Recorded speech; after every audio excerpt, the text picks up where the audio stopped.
Hello, everyone. Welcome to another episode of the BG Show. We are here to talk about the season finale of episode 1 of House of the Dragon, episode 10, full spoiler review. I just finished watching, and let's get right into it.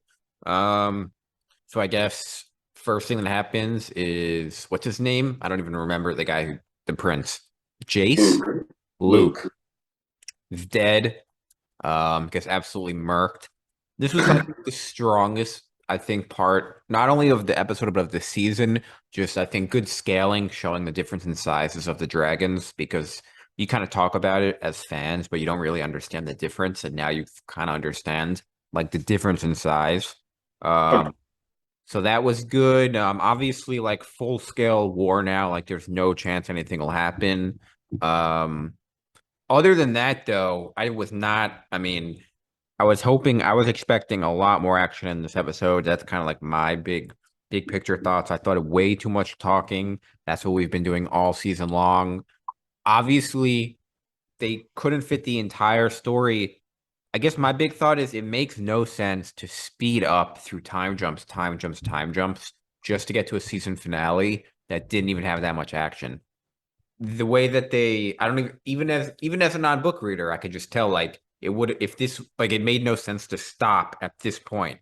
Um, it just doesn't make sense in the story. Even if you look in like the Old Testament or the Torah, the Bible, whatever you want to call it, the way that it's broken up makes sense throughout the stories. It's not even like a Game of Thrones, just the way that they chose to stop it now to me didn't make sense. I think they should have put in more action, spread it out. I don't know. The stopping point. I mean, I get why they stopped here is because oh, she's really pissed. She's going to start war, but to do that between seasons, not a fan of that. So, what are your thoughts?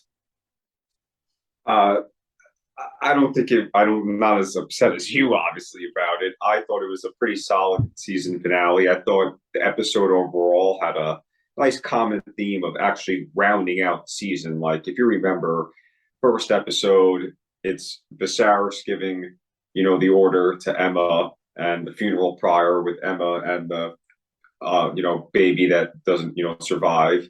This episode, it's Rhaenyra giving birth and the baby that doesn't survive and the whole thing.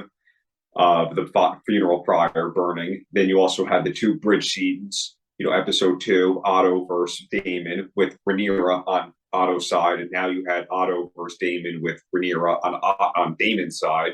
And also the other main big theme that I did like about the episode, and I get your whole point of action, but and Viserys says this a lot, is like the illusion that we control the dragons.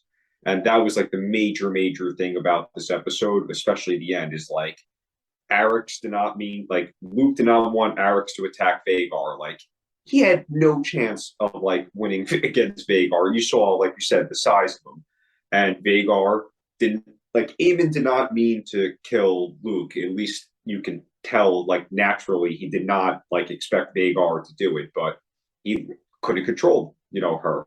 And that was like the big thing. So I like the season finale, how it fit with the season. I get your point of rushing and then have minimal action at the end, but there's Also, so much I think action. the book readers like they have an advantage, like because you know it's coming. But it's like my point is, if you didn't know if this was just a random show, it wasn't Game of Thrones, and you didn't know what was coming after this, you'd be like, what was that? Like, I feel like so many people know what's coming. So they're like, oh, don't worry. Like, there's stuff coming in the pipeline. But it's like, I don't want to say like a cheat code, but it's almost like you can only do that so much. Like, you have to judge the show as a show. And to see this character, well, I guess also like they just make characters do dumb shit to advance the storyline. So like sending him there who's never like the whole season he's getting just bitched in training. And now you're gonna send him like in the climax on a dragon by himself, not even with guards, not even with like See, a okay, militia. You're just gonna well, send him by himself. And then okay. This is where the book reader has the advantage, and you're going exactly to that. And first off, the book it actually reads very in an odd way as a reader to figure out to start and to stop. The starting point is easy, but the chapters are written very odd. And sometimes it's like, do I stop here? And it's like in the middle because you've read a lot, but there's a lot more to go. But like you said, like why is she sending Luke and to there? And she said it very briefly, like that was supposed to be quote unquote the safer mission going to the Baratheon Boros, and Jace was sent to the more dangerous one, which we'll see in season two. Probably very early because we didn't see him, and obviously that backfired. Aemon already was there, and the betrothal was already set up, and Luke, like you said, came empty-handed. But nothing from nothing. The guy who played Boros, that was really good, spot on. They did a really nice job on that. But I do see your point, and book readers do have an advantage. But you are right to that effect if you haven't read the script. So explain this to me. The scene where Damon had like those two guys on the beach and he was like, swear your loyalty, but didn't I was confused. What was going on there? That's not in the well, actually let me rephrase that. It is to a little bit different, but he was making sure that the King's Guard that is with Rhaenyra right now, you have to understand there's only 7 King's Guard in the entire realm. And the 7 King's Guard are, the King's Guard, only 7. Now there's going to be 14. And Damon is trying to figure out which of the King's Guard are going to be loyal. And these are the 7 originally, and they're already with Rhaenyra. So that's why he's having them swear loyalty, because he doesn't want them to defect and go to Aegon like Eric did. He defected, he stole Viserys' crown, and brought it to Rhaenyra. That was his whole point about it. Interesting. So My biggest question though, and thing is, and this is not in the book, I don't understand why he choked her. Like that's what I don't get. Like who they're chose her? talking when Daemon chokes Rhaenyra. Rhaenyra's telling Daemon about Aegon's dream about the threat in the north, the White Walkers, and Daemon's confused and choking her. Like I can understand the confusion. I don't understand why he's choking her. That really made me question. Last episode, the Green Council, they didn't show Daemon and Rhaenyra and the Blacks at all. And this episode, they only really showed Otto and that side of the Greens. And it would have been nice to see Rhaenyra's birth, because that news is what triggers her birth. And that was a good little thing. If they showed that in that episode and they put like 5 or 10 more minutes of action at Storm's End, like a little bit more of what happened in the book of like Storm's End in here, more of the banter, a little bit more of the fighting and whatnot, a little fight scene, like the actual duel fighting outside into the dragons or whatnot. That would have been a lot better. I agree with. So um my one of the things I also have a problem with is I hated how they did like all of episode 9 was all Hightower and all episode 10 was like, the Targaryen family. I hated that. I think it would be way more climactic if they went back and forth, back and forth, back and forth, like what are they doing? What are they doing? What are they doing? What are they doing? Like I hated how they each like That's how it's written in the book. It's back and forth, I hated how at they the did Green this. Council. I agree. That's what would have made episode 9 better. I agree. It definitely would have been. It's Like not. It wasn't. imagine if you like knew that they both were heading for the Starks. Like they showed Allison sending Aemond, and then they showed Rhaenyra sending, and you knew that they were gonna, and they cut back and forth, and they cut back and forth, and they each were riding their dragon, and then they got there almost at the same time, and they each gave their case at the same time. Instead, they have him get there, and I guess it was surprising, like he was already there, and they put him in danger. But I think it would have been better. I I don't like when they like just when they make the character so dumb. Like I guess it was supposed to be like, oh, I believe in my son. Like okay, but why would you send him there by himself? It makes no sense why he would go. I don't know. Again, this is the book reader having the advantage. Like House Baratheon, you imagine at that time, and Wasn't that clearly, Stark? Wasn't Baratheon? That was Stark. No. no, that was Baratheon. Oh, okay. And at the time, clearly Rhaenyra and Daemon and everyone thought, at least everyone that was with her, and shout out to Bartimo Celticar. That was one of the guys speaking. He was doing his thing. They clearly thought that House Baratheon was an automatic get. Like that's why she sent Luke, and clearly it wasn't. and they overplayed their hand, and that was they suffered their first major defeat, and Rhaenyra lost a son because of that. Just on the episode itself, and I know you're shitting on it for your reasons, and you have every reason right to. Out of like a 10, I would personally give this like an 8, like maybe even 8.5. It was like a good episode. It was a very good episode. I think the Viserys episode, like his last episode when he mounts the step throne, is the best To of the me, season. yeah. But when the painted table, like that was a fucking awesome part. Like I know, like I haven't watched it yet, but I know you have. But like Lord of the Rings, like I know they spent like a big part of like that intro, and they spent a ton of artwork No. of like. Oh my God, don't even get me started. I have to finish that show. The intro sucks on Lord of the Rings. But That but my that point, lava thing, I don't know where I've been looking for it. I don't know where it is. It's not on the this intro. this painted table thing Yeah, that was that cool. was amazing, and Yeah, like that was really cool. really nice, was a really really nice touch. But I can see and it really just goes down to how would you have done the entire, like, I guess, kickoff of the show differently.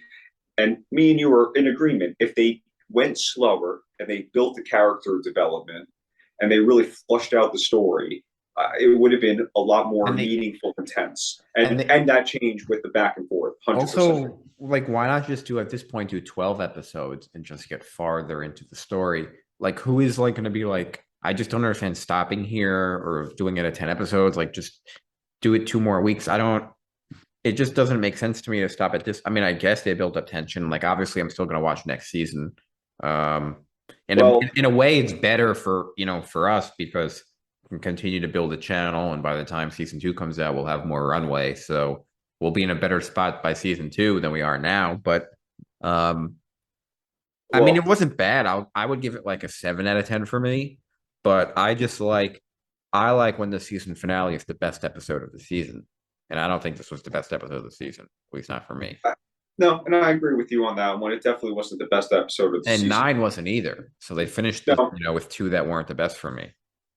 for me, it was 8. Viserys mounting the throne, his last episode. Oh yeah.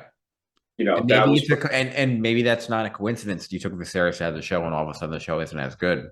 no, See. or I mean, right. I put it very, very close up there is when Damon and Rhaenyra go to Flea Bottom and he almost, has sex with her. That's definitely up there. Uh, there's overall, it was a very, very good show. I think, and here's the main thing: we spoke about it probably even on episode 1. They had to do a lot of trust building, and I think they did that. Like everyone who watched the seasons will continue and watch season 2. Like they left it on a cliffhanger. I know you're not happy about it, but you're going to want to see what happens next. The Obviously, problem is, it's like the problem for me is it's not even it's a cliffhanger, but it's not even like it's like there's going to be a fight, and we already knew like it it was didn't a telegraphed cliffhanger. it wasn't even a cliffhanger. It was just kind of like they just ended it like because we knew there was going to be a fight. Like yeah, this escalates things quicker, but and it makes it more intense. But um, Well, I'm just thinking in my head right now, what would you do if you didn't abide by the 10 episode scheme? Because the reason why they went on the 10 episode scheme is because it fit naturally with the books. I Like would now, have I this would like have given an maybe they entire could have maybe they could have done like 8 episodes like season 8, but an hour 30 I a would have, piece, if this was going to be how they were going to do it, I would have given or 12. an entire episode, at least one full episode to just characters learning how to ride dragons. That should have been, how do they not? They spent no time. These See, kids went from being total trainees. I don't care if it's in the book. Spend an entire episode of these 2 kids learning how to ride just for cool shit. Like, why did you rush through the season just to get to an season finale where there wasn't even that much action? I thought, like, all I kept hearing was dance, dance, dance. I thought, oh, we were rushing because they want to have this epic season finale. I thought it was gonna be people dying, people killing each other, shit, shit, shit, and it was just like fucking Corliss doing strategy in the ocean. Like, what is that? I mean, well, I liked it, but it was just like, why well, not younger Nera? Why not just give her an entire season? They should have just done that. again, that goes down to the pacing of the show. Like they should have, if they did a full young season of Rhaenyra, it would have built up everything about the whole hatred of Rhaenyra, Kristen, Allison, Team Kristen. I agree with you on that. Or none of the young actresses, just on current, actors and actresses, really flush out the story, really build up the character development. And I get your point of dialogue, dialogue, dialogue. But right now, up until this moment, and they said it, Viserys is a peacetime king. When you're about to go to war, it takes time and a lot of planning and dialogue to get to that point, and that's what they're doing. And the action is going to come, and they're going to still going to have a lot of planning and doing to go and whatnot in the future, but they're going to have a lot of moments and a lot of action that's going to come. I thought the dragon scene of Vagar and Arix was better than 99.999% of any of the dragon scenes we got in all of Game of Thrones, especially the last battles. Like that 2 minute battle was like, I think, better than any dragon scene we personally have gotten in Game of Thrones. Well, it's good scale. It reminded me of the Godzilla movie when you see shit, what's his name? Rodan, who kind of looks like a dragon and he kind of like hovers over the city, Mexico City, and it looks kind of the same. You realize how big that dragon is now. Like that's way Yeah, more valuable they than did a great.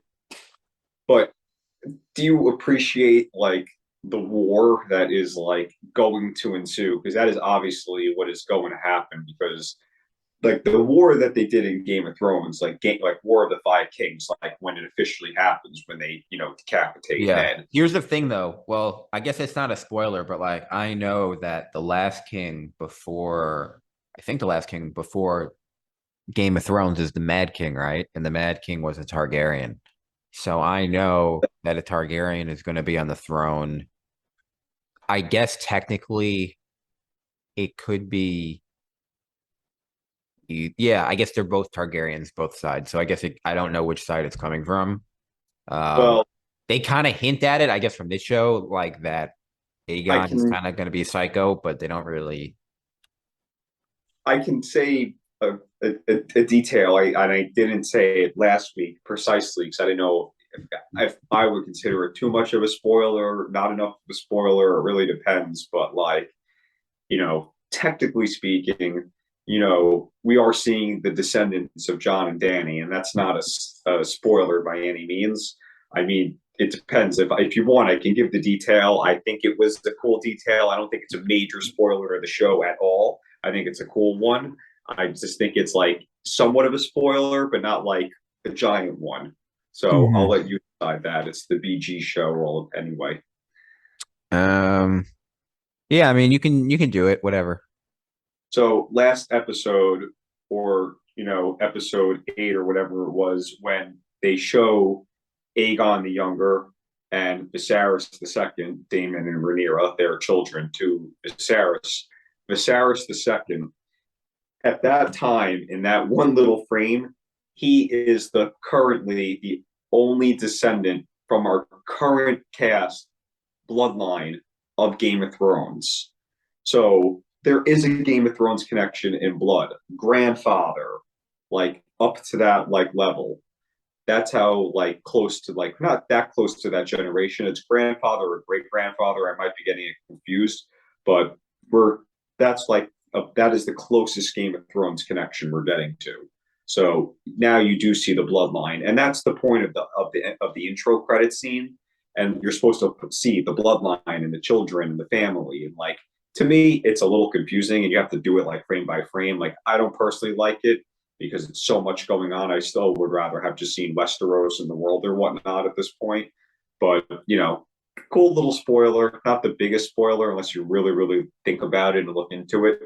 But there's a lot more to come, obviously. But I see your point. But they did a lot of talking, and Damon, you know, I thought it was interesting. He really took the lead, and when Jace entered, he was like, "No one does anything until my queen and my mother." And Damon abided, and he recognized Rhaenyra as the queen, and he recognized Jace as the heir, undisputed. I thought that was a big moment. I still don't understand the choking. That really has me confused, honestly. So we'll do I think this week maybe like more of an overall big picture episode. Like this episode will be like more about episode 10, and then we'll cover like the entire season, maybe recap this week. We'll have Sure on. Um, but I'm trying to think. So I think the important thing about the show is like I want season two like in a year max. Like I don't want a 3 year gap. I don't want a 2 year gap. Like I don't know what the deal is. It doesn't sound like I'm going to get it in a year, unfortunately. But I think they should have had 2 seasons in the pipeline ready to go. I You know hate what? this I, isn't the type of show that I think. I mean, I guess they could do 3 years, but or 2 years, but it's just annoying. Like I want no, they said they're gonna. George asked for four, and it sounds like they're gonna do four, and that's the right length I think that I they need want to the do. animated stuff. That's what I want too. I want that badly. Well, if he ever finishes the fucking books, I think a real animated, full-on, true version of A Song in Ice and Fire would be amazing. But I think the other problem is they've dedicated a lot of time and resources to like making like other Thrones universe shows, and like there was the one with Naomi Watts, Blood Moon. Pilot wasn't good, figured it done, whatever it was done. Then they had, and this is just a rumor, but this is like from a day or two ago. Like I forgot how it was, but like Nymeria's 10,000 Ships and the Corliss spin-off show, believe it or not, is like not on the radar anymore or whatever. And maybe that's because they realize like they need to dedicate their full energy to this show. And because like maybe I'm sure there might be people like you that are like, wow, I can't believe that's how it ended. 2 week episodes, like that's not good.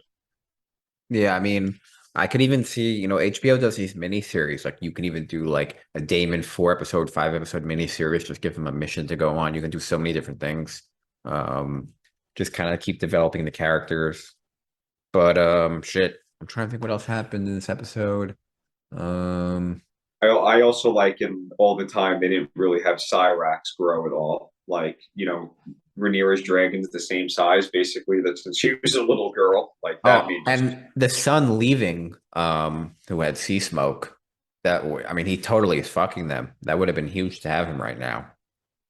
well, like I said, that's a big, change from the book. Like, he dies in the book and, he doesn't have a dragon rider. And, who's going to ride Sea Smoke if he's still alive, which they left him like that. And, Damon, when he was singing, that's what he was doing. He was singing. I don't know what he was singing. I'm going to imagine it was something good, obviously. That was to Vermithor. So that was Jaharis's dragon.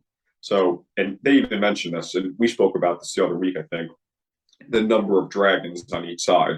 And Damon like rattled it off. Like, they clearly have more dragons. And they're Mhm. already planning. They're gonna, block the fucking gullet so trade can't come in and out of King's Landing through the narrow sea with the ships. Maylease is gonna be on there. You know, obviously they're down a son and a dragon now, but Arix wasn't that big, like he didn't stand a chance against Vagar. Luke's a big loss, obviously, for the, family and for the people, of course, but, what's your prediction going forward in season two? What would you want to see in season two? Who do you think will, hold the throne by the Well, end of season? I'll tell you what I want. I want the season to start right where this left off. I don't want another fucking time jump. I want to There be pissed should if there's not a be time jump.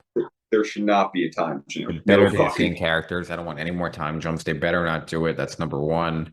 Uh, well, well, they're Other gonna than have to. that, I'm just trying to think about like 4 seasons. Obviously, you know how it's going to go, but I'm just thinking how, regardless of how it is in the books, I'm just thinking how can you possibly do 4 good seasons out of this?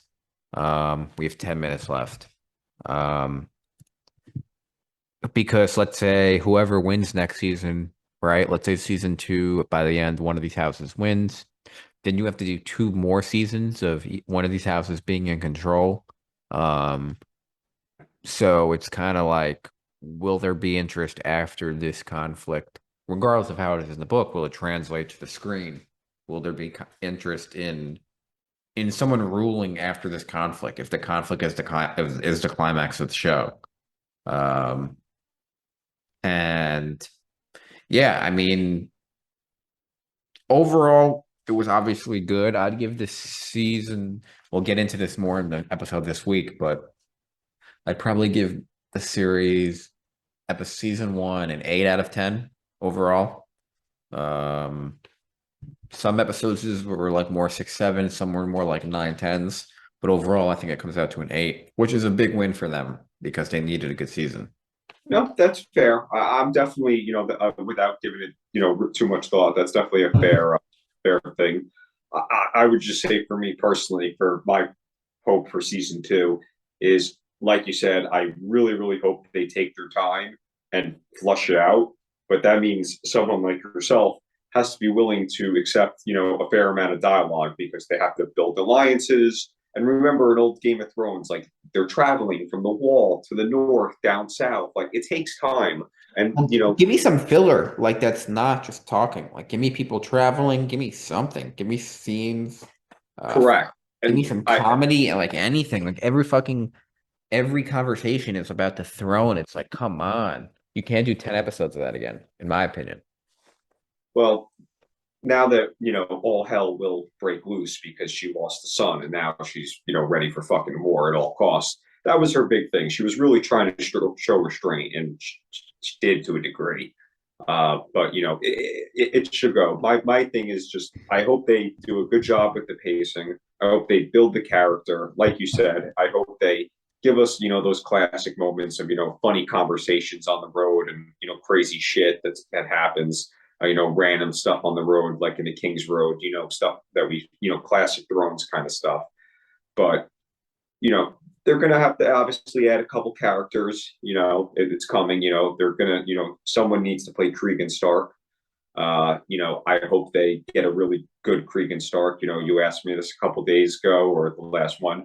Who do I think the best fighter is? And, I said Damon was easily top three, maybe the best one. Cregan Stark is maybe the only one better than Damon. So this is a big character. One, it's Lord of Winterfell and Cregan Stark. So that's something to look forward to. And I don't want to obviously get into the whole storylines or whatnot, but that's something important. And it will be really, really interesting to see how they showcase a war, because in Game of Thrones, the War of the Five Kings, they show a couple battles, and that's really it. And then at the end, you get a couple great battles.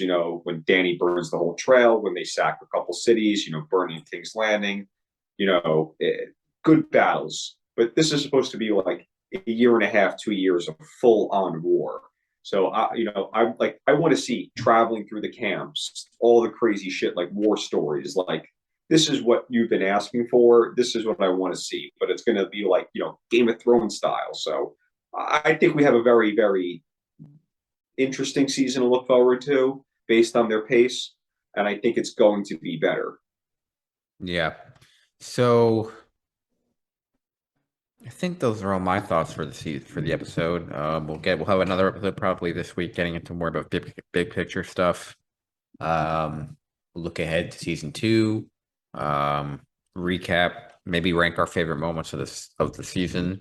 And our worst. But I could already give you my worst fucking moment. what's your worst? Well, let's save it for the next episode. We only have 5 minutes here anyway left, but yeah, thanks again, guys, for watching. This completes our 10 episode review of the season. Thanks to Buck for being with us. We're gonna do another episode though. Our big picture episode will be this episode, and then hopefully by the time season two rolls around, we'll have a whole different, better setup, more quality, better everything. So, um, thanks again for watching, and what's your closing thoughts for the season? Team Damon. Yeah, I agree. All right, guys. Thanks for watching. We'll see you on the next one.